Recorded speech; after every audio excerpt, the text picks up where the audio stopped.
নমস্কার বন্ধুরা, good morning. কেমন আছেন আপনারা? আজকে একটা নতুন মিনি ব্লগ নিয়ে চলে এসেছি আপনাদের সঙ্গে শেয়ার করতে। এই ভিডিওটি প্রায় 10 দিন আগের। এই দিন সকালে আমি গিয়েছিলাম একটা দোকানে, কারণ কিছুদিন আগে একটা দরজা বানাতে দিয়েছিলাম। দরজাটা তৈরি হয়ে গেছে, তাই আজকে আনতে যাচ্ছি। কার কি স্বপ্ন আছে জানি না, তবে আমার একটা বহুদিন থেকে স্বপ্ন ছিল যে একটা নিজের ইচ্ছে অনুযায়ী দরজা বানানো, যেটা সম্পূর্ণ হয়েছে। কাল রাতে কাকু কল করে বলেছিল যে তৈরি হয়ে গেছে, তাই আজ সকাল সকাল বেরিয়ে পড়েছি। এই দেখুন পৌঁছেও গেছি। এসে যখন দেখি রিক্সাতে দরজাটাকে বাঁধছে, এই দেখুন দরজাটার নকশা কেমন হয়েছে বলে জানান।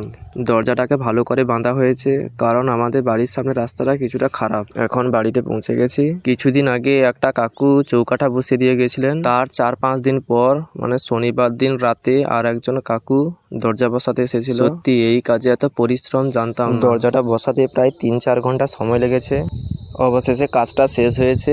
আর ঘর দুয়ারটা দেখেছেন একদম নোংরা ভর্তি হয়ে গেছে, সব পরিষ্কার করতে হবে। আজ এই পর্যন্ত। ভালো থাকবেন আপনারা। তবে এই ছোট্ট মিনি ব্লগটি কেমন হয়েছে বলে জানাবেন আপনারা।